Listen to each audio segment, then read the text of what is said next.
where I want to cut my pieces out of the lumber that I've got here. And you can see right in this section, there's some really cool looking figure. And I wanted to show you how these boards match up. So if you look down here, you can see this part of the bark of the tree. And this is actually what's called a sequence cut. So if this was part of the tree, this was cut directly from the top of this. So this coloring and this grain pattern that you're getting here is extremely similar down here on the bottom. An important step in laying out your parts is marking where you want things to be, because a lot of times you want to try to cut out the wrong color wood or knots or maybe some cracks down at the end of the board or something like that. And so usually what I use for layout, especially in this shop, is just some chalk, just typical stuff that you'd find that you'd use on a chalkboard. The reason that I use chalk is because a pencil would get broken up too easily by the roughness of this board, and I don't want to use a permanent marker because a lot of times the ink can actually bleed deeper down into the wood, so chalk is a really good way to see clear lines on a rough.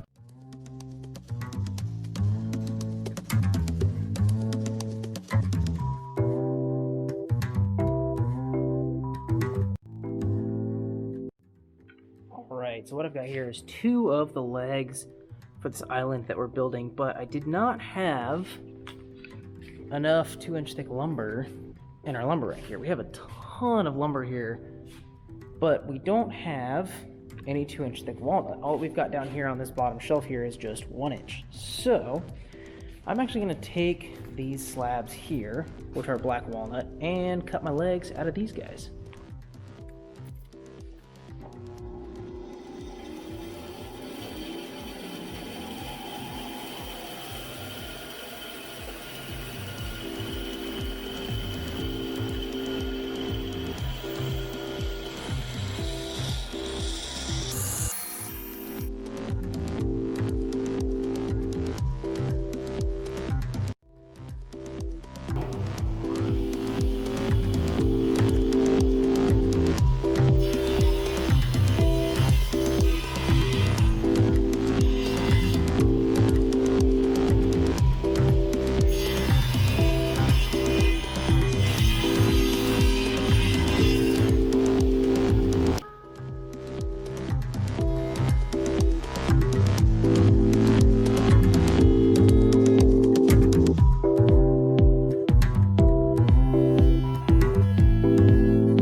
Now that I've joined one face and planed the other, we're going to come back and square up one edge, but a really important step is coming in and squaring your fence up. So you're seeing me do that here and just taking my time with that, and then we'll get into edge joining our piece.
Got most of the material planed down here. This piece in particular is really pretty. You can see some of the sapwood, and this particular type of wood, walnut, is a little bit of a different color.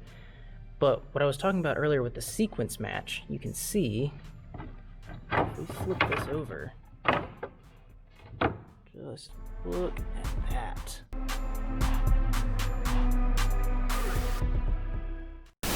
Lunch break, lunch break, lunch break. Come on.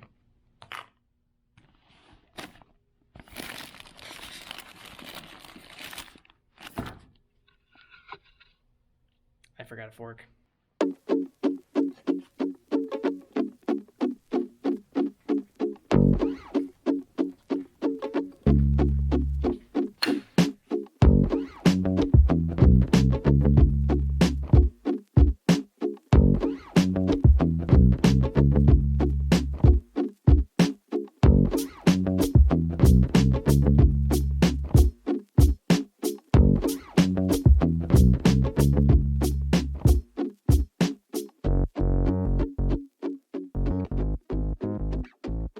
That's better.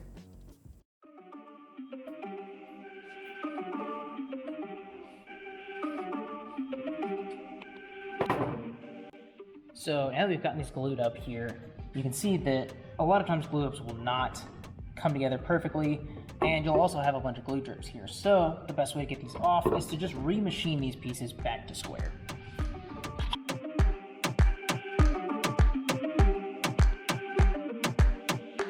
Alright, so for the edge of a lot of the pieces, I want to put a chamfer, which is just a 45-degree angle on the edge of the piece.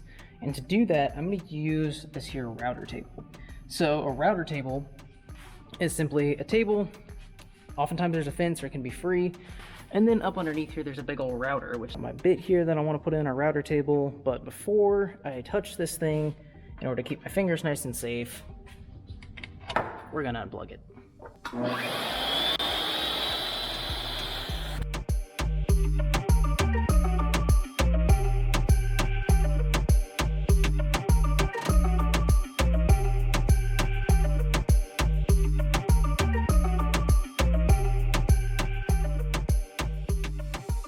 So the way that I'm going to put this particular island together is with pocket screws. So there's a couple different ways to cut these, and there's a really popular company called Craig, which I have one, and it's usually just a drill bit that is stepped so that it can cut this hole here and then cut the hole right there.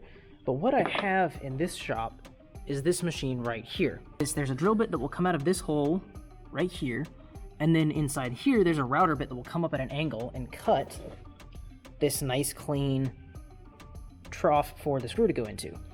And this thing is really, really cool because when you press this foot pedal down here, it will engage this solenoid, hold your piece down, and then it'll shoot up and punch that thing in about half a second. So I am gonna run through these guys. I have got a ton of pocket holes to cut, but this thing is gonna make it a heck of a lot easier.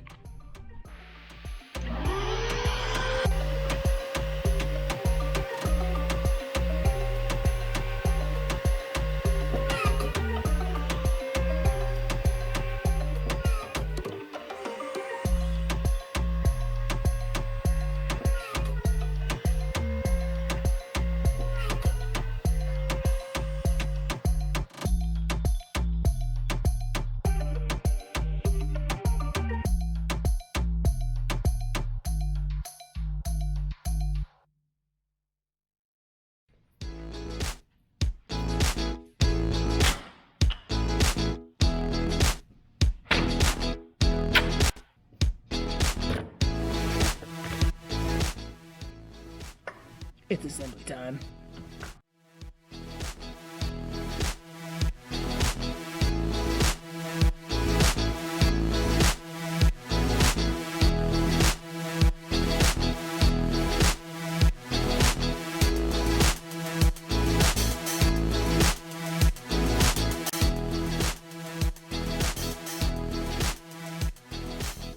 Alright, so I've got this thing together now.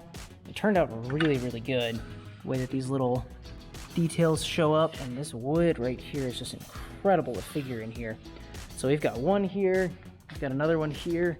So this is the top of the island that I'm working on, and it has been sitting in the shop for, gosh, I guess 2 weeks now, since I initially milled it. Just put it through the planer, got it all nice and flat, and since then it's dried just a little bit. So if you look at it from down on this end, if you look closely, you can actually see just a little bit of a curve or a dip right in the middle there.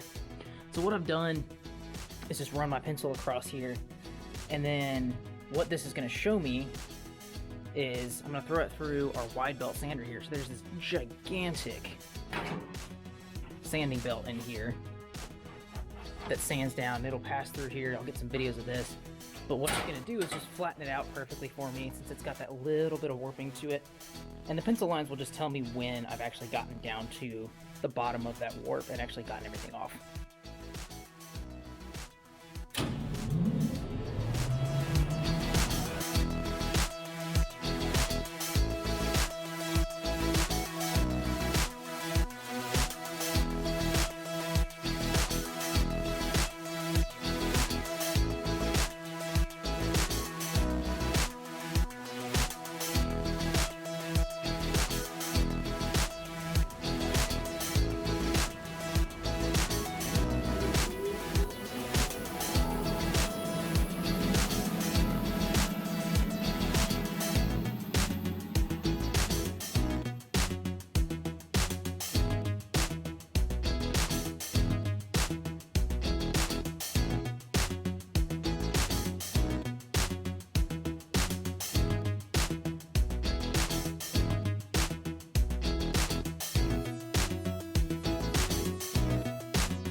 Together now.